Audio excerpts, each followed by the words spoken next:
Hello, everybody. New day. Sun's starting to come up. Looks like it's going to be another sunny day. That's a good thing.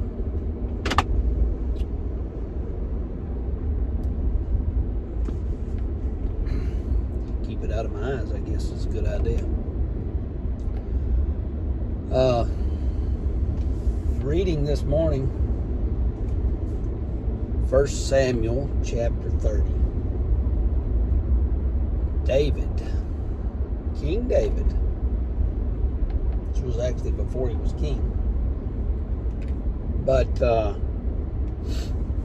it says that David and his men were camped at Ziklag. And they had been out battling. And they came back, and everything they had been burnt to the ground and stolen, and all of their family was gone. Someone had raided their camp, taken all their possessions, burned what was left, taken their wives and children. And it says that these men cried until they couldn't cry anymore. And that David was in danger because his men naturally blamed him. He was the leader. It says that David did what we should all do. He called for the priest. Prayed to God. And he asked God a question. He actually asked him two questions. Should I pursue the raiders, and will I overtake them? Should I go, God? And if I go, am I going to be victorious? David got real with God. God, I don't know what to do. Should I go after him? And if I go, am I going to be victorious? How many times do we go somewhere and we don't know the outcome? We go in a position of defeat instead of a position of victory. What was God's answer? Well, God's answer was, yes, go. You will overtake them. But here's God's grace, even better than that. He says, not only go, you will overtake them, you will not lose anything.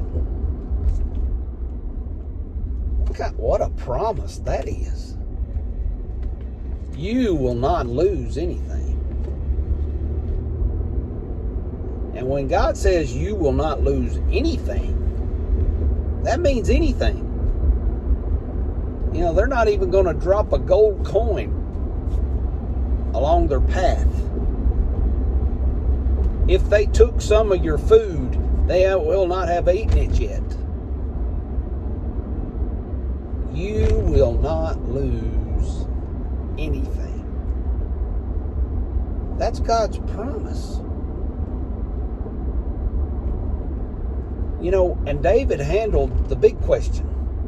You know, my question had been, okay, well, which way did they go? You know, how long is it going to take me to get them? How many men should I take with me? No. God works those details out as you pursue in faith. David just asked, should I go? And if I go, am I going to win? If I'm not going to win, then I don't need to go.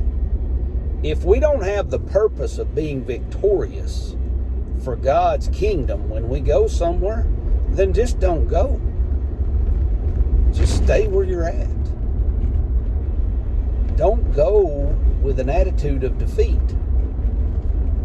Go with an attitude of victory. So David gathers up 600 men, it says, and they rode. And they came to a brook. David still doesn't know where these people are. He had a general direction. I assume they could track them with how many there was, but again, I don't know. I'm not a great tracker, warrior, whatever. But he goes. They come to a brook, and it says 200 men were so exhausted that they had to leave them behind. And they rode further, and in a field they saw an Egyptian. He was sick. I assume he was sitting there laying in a field, and they stopped.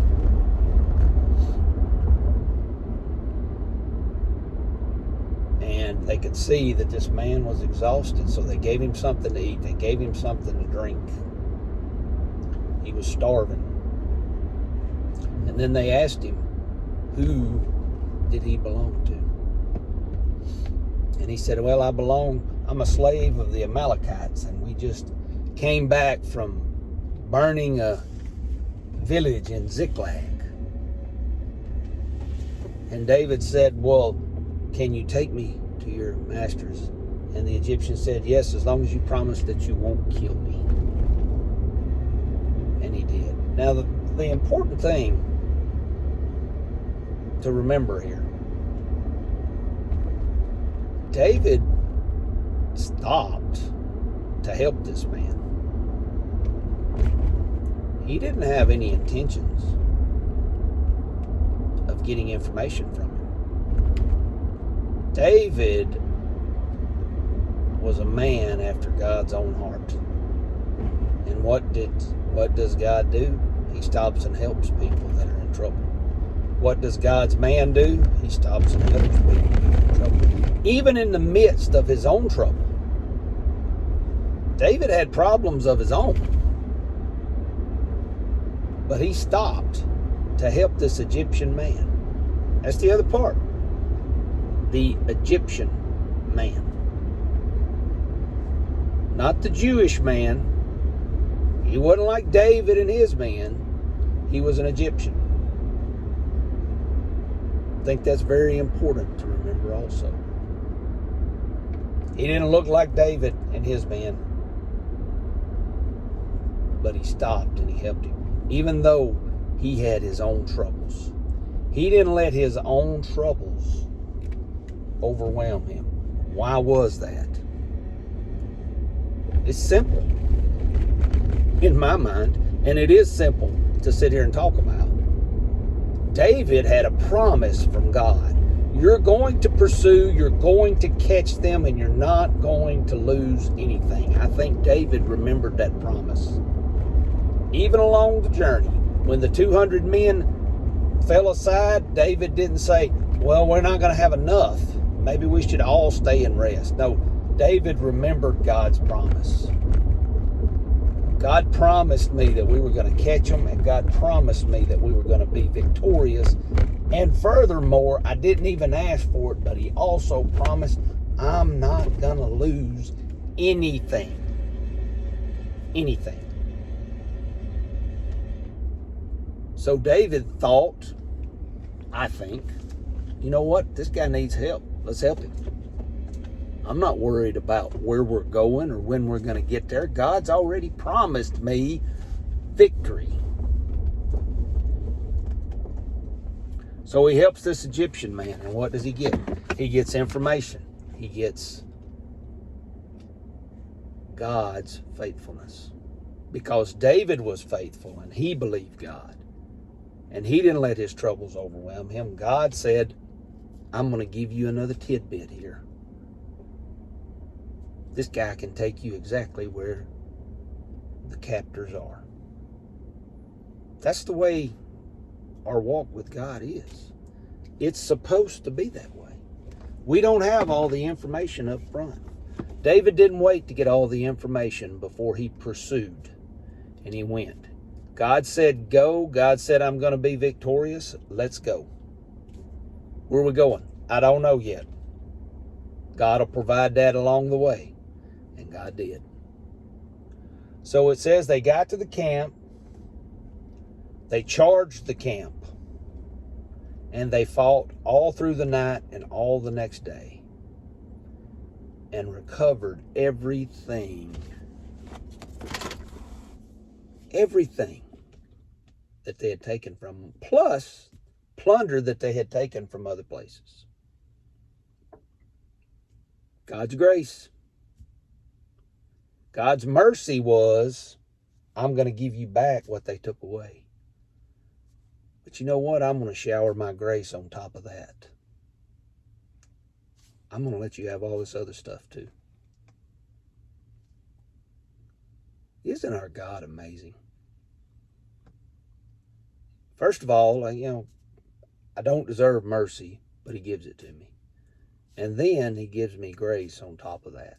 Just like he did David. Just like he did King David, the greatest king the Jews had ever known. He gives Kevin Blakeney that same grace. And he gives it to you too. All you have to do is be obedient. So,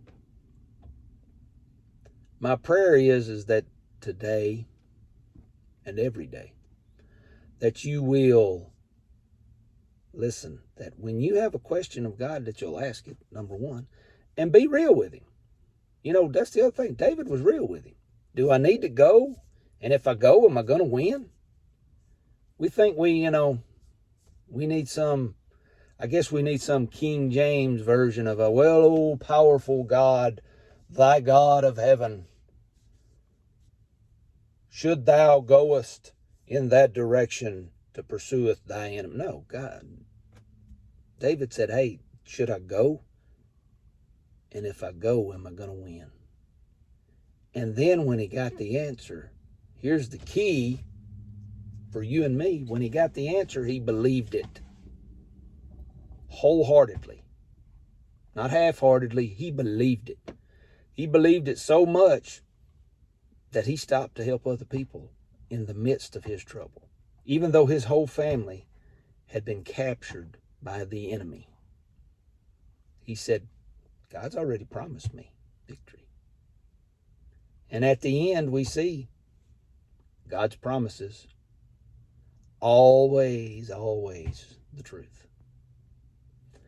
I hope that you're going with an attitude of victory today.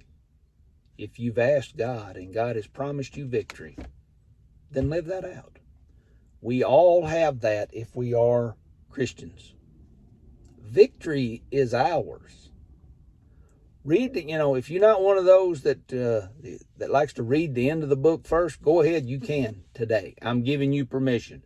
Pick up your Bible, go to Revelation, turn to the end of it. If you are a Christian, if you are a child of God, victory is yours, and I'm challenging you to walk in that victory today. We live in a defeated world. There's defeat and despair all around us. Things are crazy out there. But we can walk in victory, believing in God's promise. God bless you. Have a great day and walk in victory today. Don't walk in defeat. Put your head up. God bless.